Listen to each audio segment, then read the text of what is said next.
Some critics will say that wielding an oversized magical sword doesn't make you a good king, but a system of governance based on the number of limbs you take is exactly the kind of society that every gamer dreams of. Welcome to Tainted Grail, the Fall of Avalon, a dark fantasy first-person RPG inspired by the legends of King Arthur and Skyrim. 16 times the detail. This is a world where freaky stuff is happening to the unfortunate inhabitants of Avalon. The weirdness, an arcane force that warps reality, is seeping across the land, spawning man-eating monsters and spreading a plague known as the Red Death, which does more than wound your flesh. But even as the world collapses into ruin, that's no excuse to not look my best. So I head straight into the character creator and settle on a rather nostalgic look inspired by my Baldur's Gate 3 character. This time, however, it's not Squidward's story. This is the tale of my favorite Arthurian hero, Ponty Mython.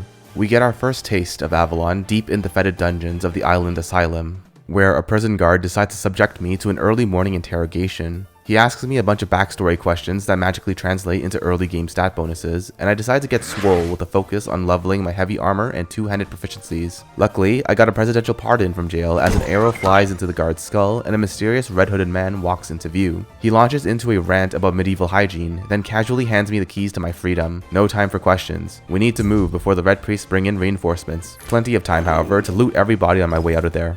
As I put on my bloodied equipment, I get a look at my inventory and find out that I can shoot balls of fire with my bare hands, so I'm not sure why Ponty Mython didn't bust out of jail himself, but oh well. As I explore the clammy halls of the asylum, I get jump scared by a zombie who is also eager to break out of jail. I lob a fully charged ball of fire at the Walking Dead and realize that my magic sucks and bonking them on the head with a stick does more damage.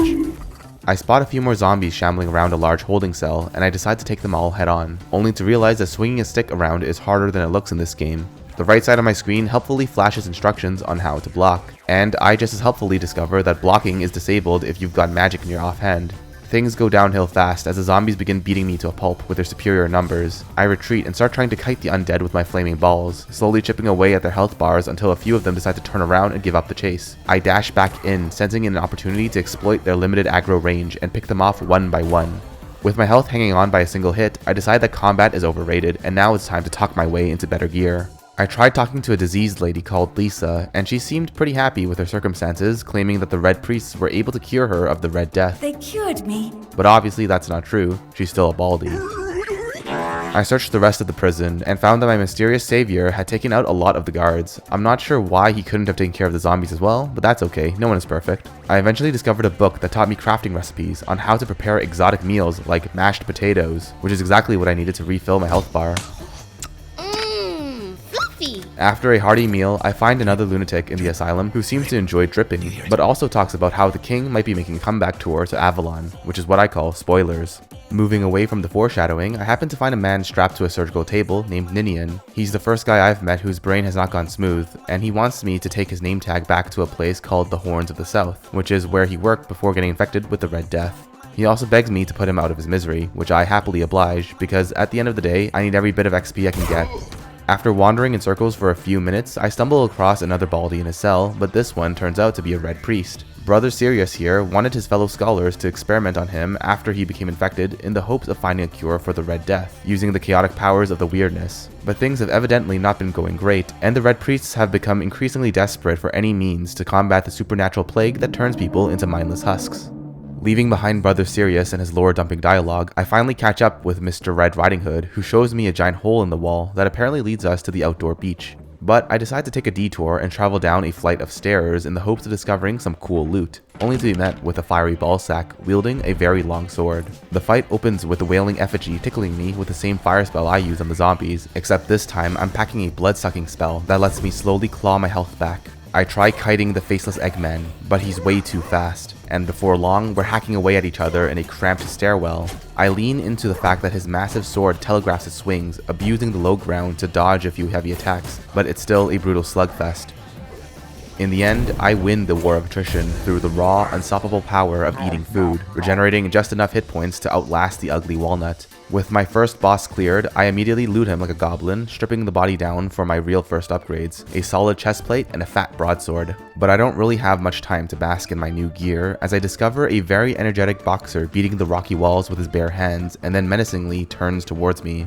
The hit classic song, Why Can't We Be Friends, starts playing in my mind as I desperately try to block and slash at the frantic berserker, who very quickly drains both my stamina and my life. as his thorny helmet deals damage to me every time I strike him. I retreated up the stairwell and began spamming my health potions as I kept tanking his fists of fury. Fortunately for me, the frenetic pugilist didn't have much in the health department, and I was able to cut him down mid-jump. From his corpse, I snag his cool spiky helmet and a stamina boosting ring, which is a real lifesaver since Ponty spends most fights wheezing his lungs out. After grabbing everything worth having, I head through the giant hole in the wall and discover a mystical bridge flickering into existence. I assumed this meant that this was an Indiana Jones style leap of faith moment, but it turns out I'm a certified court jester. Well, after being tricked by the paranormal, it was time for me to go touch a glowing statue to progress the storyline. This drops me into a surreal dimension where reality itself is crumbling, and a very loud, disembodied voice keeps grumbling at me. I take a moment to admire the scenery of sinister statues of kids with glowing eyes, medieval ruins, and floating rocks twisting together to form a conveniently placed path that leads Ponty straight to the source of that sonorous voice. The deep-voiced glowing sphere launches into an exposition dump delivered via a walking simulator, explaining humanity's arrival on the shores of Avalon, their war with the native fore-dwellers, and the abandonment of the human homelands after the Red Death triggered a rather unhappy zombie apocalypse. I thought this was going to be a non-interactive museum tour, but it turns out there are marauding undead swordsmen along the way, and after cleaning up those hostile recollections, we get treated to a cinematic intro with banger music.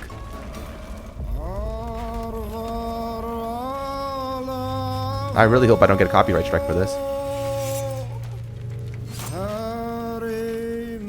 As grim and dark as Avalon is, at least they can take comfort in some great tunes.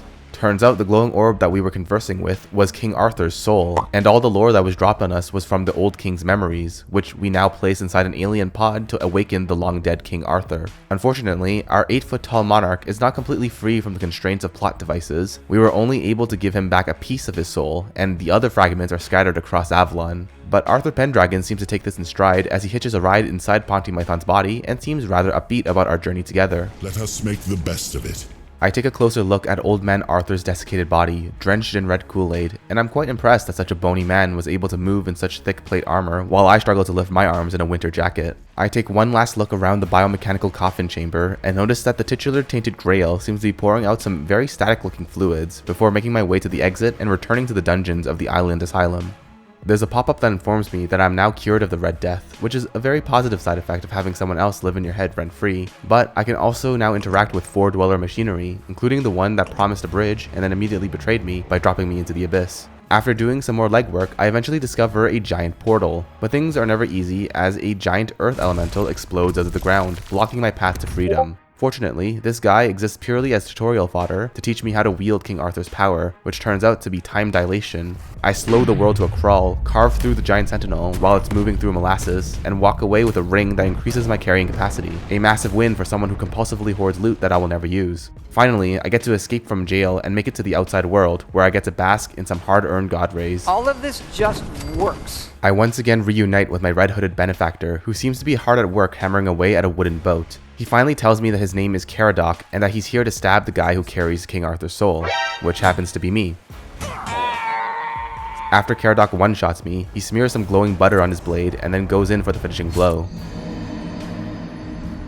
Except I do not die. I shrug off the sword to the heart completely unharmed because Caradoc was not aiming for me, he was aiming for King Arthur. My stabby new friend explains that this isn't the first attempt to resurrect the old king, and each attempt only makes Avalon more grim and more dark. His life's mission is to destroy Arthur's soul once and for all. As it turns out, the Red Priest accidentally did him a huge favor by turning Ponty Mython into a vessel capable of holding all of Arthur's soul fragments, which is why Caradoc broke me out of jail in the first place. Unfortunately for our regicidal companion, this margarine-colored strike doesn't seem to do much to King Arthur, as his spectral form chats with me over a bonfire that allows me to level up. Each level gives you 1 point for your core attributes and another for more specialized skill trees. And in a world where magical swords are the basis of governance, I decide the only sensible path is to wield the biggest one available. So without hesitation, I dump my points straight into strength and the two-handed skill tree. It's now time for us to leave behind this moldy island and set sail for the Horns of the South, where King Arthur's second soul fragment lies dormant within his legendary blade, Excalibur. But just as I'm ready to set off on a new adventure, fate intervenes once again. Caradoc's boat building skills prove no match for a giant sea monster that clearly isn't feeling our vibes. It capsizes our raft and plunges Ponty deep into the sea. I am under the water. Luckily for our salt-filled hero, he's the protagonist, and his plot armor refuses to let the story end on such an anticlimactic note. You were alive, the sea had spared you. I opened my eyes to find myself washed up on the beach starter zone, a sacred tradition in an alarming number of fantasy RPGs. Here we go again. I quickly learned that Avalon is a land of extremes. We've got goofy merchants like Mr. Cinnamon Sage. Excuse me. And we've also got some British peasants who are waiting to shank a hapless traveler if they wander too close. I soon realized that marauding bands of murder hobos seem to make up a disproportionate amount of the population of Avalon. Thankfully, they seem to operate on the same limited brain power as the undead back in the asylum, which makes them excellent candidates to be converted into my orange bar of experience. I also discovered that nighttime is when the weirdness rolls in, and the hostile mobs get big buffs to their damage and a huge nerf to their skin complexion. This does beg the question of why the locals just stand around until the evil fog turns them ugly, but I assume it's a cultural thing. After plowing my way through hordes of unwashed peasants, I finally make it to the Horns of the South. The gate is guarded by a very drunk baldy, whom I was able to easily impress by flashing a fancy pin that I got from Caradoc. Apparently, the red-hooded stabber is a big deal around these parts. I welcome thee, ye, royal person. I climb up some stairs and find the mythical blade Excalibur hoisted on a pedestal. I speed dial King Arthur's soul ball, who tells me that I can't pull the blade out just yet. I need to become more powerful before Excalibur yields to Ponty Mython. I decide to try my luck anyways and realize that Mr. Pendragon is probably right. I eventually make my way to Quartermaster Fergus, who is the second in command of the Keepers, the military order that rules over the Horns of the South. Yep, that's me. I try showing him the pin that the drunk guard seems to like, and Fergus reveals that these decorative items are only given to the Knights of the Round Table, but obviously Ponty Mython is not one of those knights. This prompts the quartermaster to start demanding that I go run errands for his keepers in exchange for meeting with the captain, who might possess secret knowledge that will help me lift Excalibur off its pedestal. Despite the world falling into ruin, the Keepers of the South all seem quite chill about their lot in life, as their primary issues range from a toothache I came to him with a toothache. to seagull defecation. Guess what they did? They kept shitting with increased force. But no matter how goofy things get, Ponty is here to wipe their cheeks clean, because that's what a good main character does to keep the story moving. I'm the guy. My questing eventually brings me face to face with a necromancer, who happens to be much friendlier than the average peasant of Avalon. One of the keepers wants me to get rid of this guy because raising the dead is frowned upon, but Yorath, the necromancer, assures me that he has no intention of raising an undead army, and that what he does is for the greater good. What use would I have with an army? However, this necromancer is struggling with bringing back the dead in a way that preserves their mind and personality. If I can help him solve this riddle, maybe that will be enough for him to end his experiments and satisfy the quartermaster's demands to help out the keepers. So I trundle back up some stairs and start chatting up one of the necromancer's undead servants about the nature of undeath, which I then relay back to Yorath. I tell the necromancer that he needs to unalive himself before he can truly understand the mysteries of necromancy. Yorath ultimately agrees and promptly kills himself in Minecraft, only to resurrect as a gurgling zombie. Shockingly, the experiment does not go as planned, and the necromancer ends up just as brainless as the puppets that he used to command. Honestly, this just simplifies the equation. I clean up the mess that I orchestrated and head back to the Horns of the South, victorious in my noble quest to vanquish a delusional necromancer. I even brewed up a toothache remedy to help that keeper with poor dental hygiene. Thank you. I'll finally be able to eat something. Ponty is a certified miracle worker, and Fergus seems to appreciate my good deeds. I finally built up enough social credit score with the Horns of the South to have the quartermaster take me to Captain Brandon. But to my dismay, Fergus is an enjoyer of unpaid labor and reveals that the captain is not currently within the keep. You won't find the captain at the Horns of the South. Using my powers of perception, I ask him a simple question of where he thinks the captain might be holed up. He figures the most likely spot is the All-Mother's Temple, the current home of the Celtic tribes of the Dalriata. Apparently, there's also a workplace inspection coming up courtesy of a man named Galahad the Pure, who I assume is one of the Knights of the Round Table, and also someone who will not be thrilled with how things are being run in the Horns of the South. This place sucks. We should go somewhere else. Being an unpaid intern definitely puts a damper on my mood, but nothing lifts my spirit, quite like laughing at a bald guard locked in a pillory for getting drunk on the job. I decide to help a brother out by somehow pouring whiskey down his gullet while he's bent over. I knew it, my friend. I knew we could get along. Still, there's always a silver lining to having your efforts completely wasted in this kind of RPG. Tainted Grail borrows heavily from Skyrim's philosophy of handing out EXP for every minor life activity, whether that's sprinting in circles or cooking dinner. All of those tiny dopamine hits add up, pushing me to level 12, where my two-handed skill tree is starting to look respectable. I drop a point into crushing blows, which gives my heavy attacks some splash damage and a much meatier thunking sound every time my steel meets flesh. I get to test out the strength that I gained from yapping with the locals by fighting the bandit leader Fingerless Colm. I realized that the goofily named crime boss was no match for all the consumables that I've stockpiled. It seems that the true strength of Ponty Mython is not his prowess with the blade, but actually all the food that he can shovel down his gaping maw at a moment's notice. The Fingerless Bandit is cut down and now in dire need of a rebrand to Headless Colm as I take my prize and collect on the bounty. While hunting for Captain Brandon's location, it becomes clear that the Keepers of the South is an organization with a knack for recruiting some of Avalon's most fascinating creatures, like this archer who's been dead for quite some time, but forgot about his death in his ghostly afterlife and needs help jogging his memory. Is what it is, right? Or this ginger with strong political leanings. The refugees are a tumour on the healthy body of the Horns of the South. There is also the seagull hater who advocates for genocide. Are you ready for the next step in our fight against the flying, shitting enemy? And of course, my favorite keeper of the bunch, the bespectacled teamer who enjoys eating pies that taste like crap because of unresolved childhood trauma with his mom. Yes. Still tastes like shit. Exactly how my mother would make it. So I just assume one of those uncles finally beat her to death. Venturing out beyond the keep has really helped me reconnect with nature, mainly by teaching me that even the most harmless of farm animals can be violently upgraded into immediate EXP and cooking materials, which I can later craft into meals I probably will never eat for even more EXP down the line. But of course, not everything's about killing. Sometimes you may even find a useful companion to keep you company and improve your ability to get to places that contain things to kill. You're my friend now. For example, this bald ghost is angry at his friends for letting him die, so now he wants to haunt them. But Ponty Mython is a certified ghostbuster, and I was able to easily bust open his ectoplasmic skull, which I hear feels pretty good. With my newfound horsepower, I can swiftly ride to the beaches of Avalon for a nice vacation, away from all those bloodthirsty peasants. The great thing about RPGs is that if you stomp on enough rats, you'll eventually stomp on dragons, or in this case, cook enough fish to eventually cook the boss. But for now, I will sate my hunger by satisfying the culinary fetishes of eccentric quest givers. I can smell it. After a long day of hard work, it is time to take advantage of this wooden bench with a dirty cloth draped over it as my resting spot. Unfortunately, there truly is no rest for the wicked, as Ponty is teleported to a mist-flavored alternate reality where another disembodied voice greets me. This time, my mysterious narrator seems to have forgotten how to speak and ends up snarling out some gibberish with an ear-shattering amount of gain on his microphone. At the end of this washed-out dream world, I encounter the source of all this mumbo-jumbo. To my surprise, it's not another glowing soul ball, but an actual dude with a body. It's a good thing I enabled subtitles because it was next to impossible for me to listen to this guy speak as he alternates between quiet croaks and aggressive shouts. But the gist of his story is that he's a powerful four-dweller who has been busy devouring people's souls, and now he wants to do the same to Ponty. Good thing I'm well versed in the art of saying no thank you, and rejected the asthmatic demon's proposition. This did not go down well with him, and he began to furiously spit out some bars. Abhartak dropping his new rap album was the start of a battle for supremacy in the desaturated realm. But the Lord of Gibberish underestimated the sheer might of Ponty Mython's arm muscles, honed to perfection by hours of fishing, cooking, and euthanizing farm animals. Back in the real world, the man whose soul was drained by Abhartak is now little more than a growling vegetable, so his wife hires me to put him down so she can move to a new city and start fresh. Never sleep on dirty benches, guys.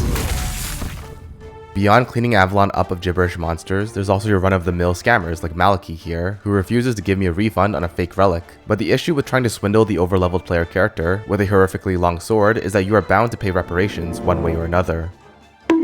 I cut down the charlatan and his escorts with ease, only to be jump-scared by Maliki making a miraculous recovery. I immediately sit him back down and realize that I need to finish him off like in a battle royale, so this time he stays dead for good.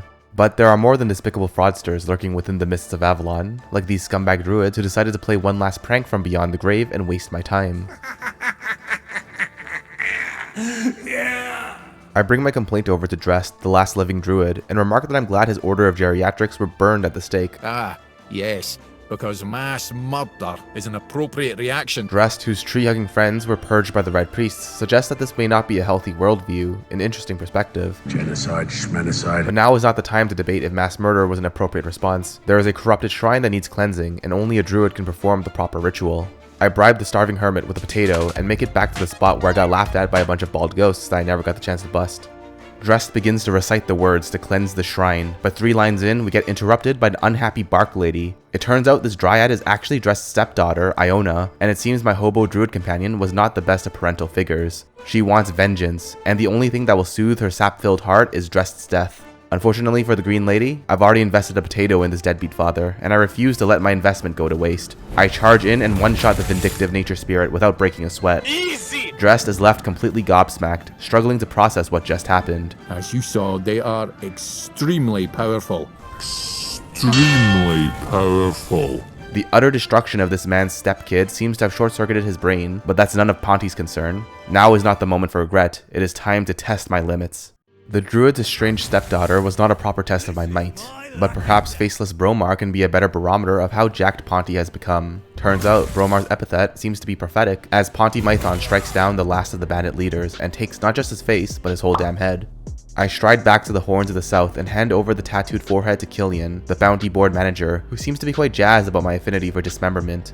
You are truly remarkable. I've never met anyone with such an insatiable thirst for blood. Killian is a man of good taste, and ridding the lands of criminal warlords is proof positive that my boy Ponty is yoked out of his gourd, as the Zoomers say. Howdy do, fellow kids. After clearing out the bounty board, it is time to finally confront the leader of the Keepers, Captain Brandon. Look at this dude. I finally figured out which Allmother shrine he's holed up in, and it seems that he's having a lot of fun with One Eye, leader of the Dalriada. The Keepers of the South are supposedly allies of Camelot, but it seems the captain is having some treacherous thoughts.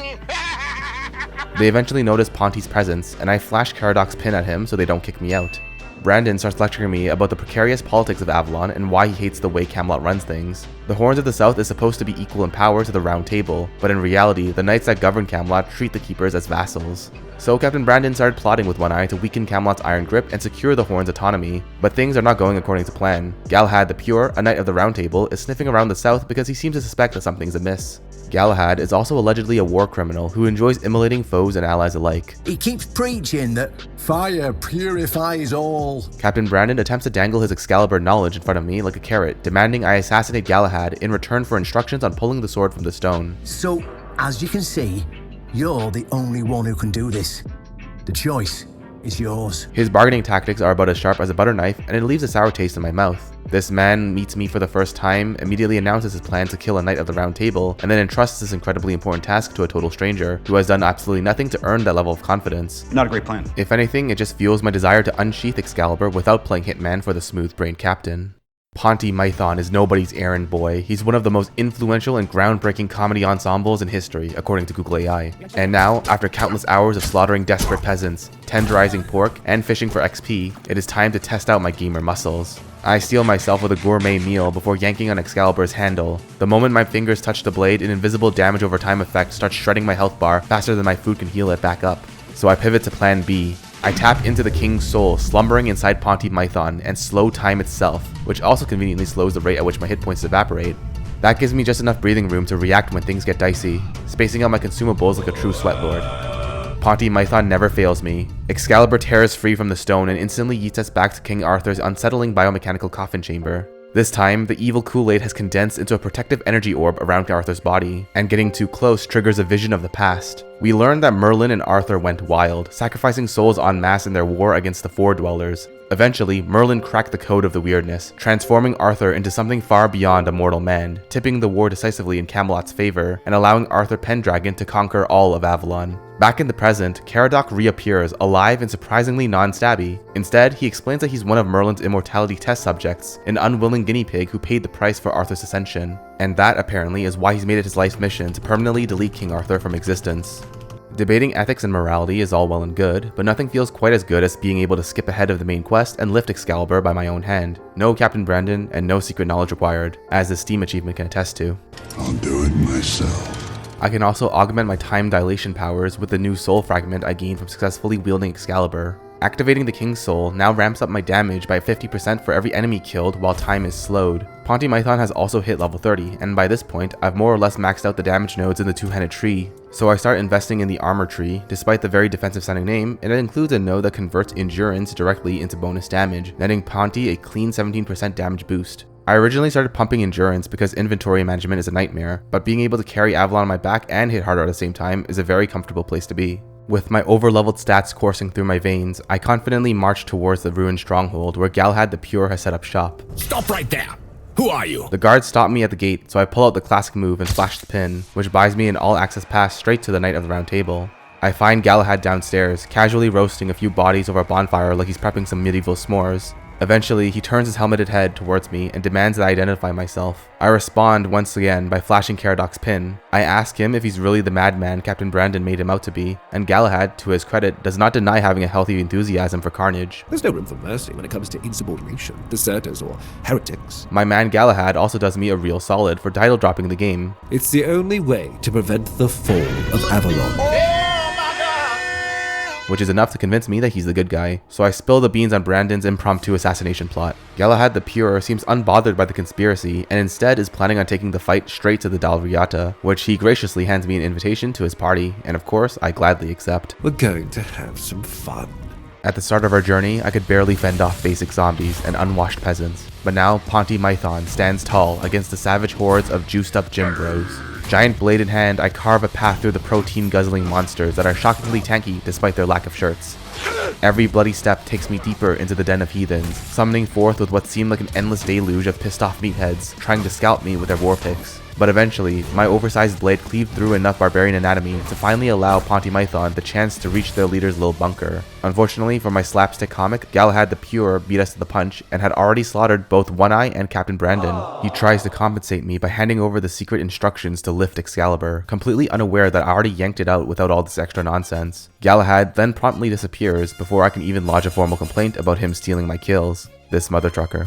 With the Dalriata taken care of, we come full circle and head back to the Horns of the South, where a few job openings have conveniently appeared after the previous management was violently let go. Fergus steps up as the new leader of the Keepers of the South, while Killian, the bounty board guy who previously praised my decapitation technique, gets promoted to quartermaster. Fergus is over the moon and launches into a grand rallying speech for our troops. The Horns of the South are more than one leader, more than one name. The seagull-hating lunatic. Everything here tries to destroy, including the bloody seagulls. The drunk bald gate guard. Oh, delicious. You're the best, you know. The guy who won't shut up about his mom's cooking. My mother wasn't much of anything, to tell the truth. And the fellow who really hates refugees. The sooner we get rid of them, the better. The rightful protectors of the South. The Horns of the South do not bow. We do not break. We stand together. I have no idea where Fergus is getting all that reverb, but I do know where the game devs got those stock clapping and cheering sound effects from. And with that, all is finally well in the Horns of the South. Ponty Mython has done his part. There's a new captain in charge who's significantly less treacherous. The bandits are now headless. The pigs have been thoroughly bonked. The Dalriata are scattered. And I've proven that wielding an oversized blade is really all you need to govern these war-torn lands. With the world receiving more than just a scratch from Ponty Mython's comical wrath, it's time to march north to the city of Kuanacht, where Act 2 of Tainted Grail, the Fall of Avalon officially kicks off, and where everyone will likely suffer from more than just mere flesh wounds. Look! Just a flesh wound. Thank you guys so much for watching. I've finally gotten back from my family vacation and have shaken off the lingering jet lag and malaise that plagued me all the way to Christmas. But I'm feeling much better now, and hopefully you guys like this video and are enjoying the variety of games I'm trying out. If you made it all the way to the end, thank you so much, and please consider subscribing to the channel. It would mean a lot to me. As always, I hope to see you all next time, but until then, goodbye for now.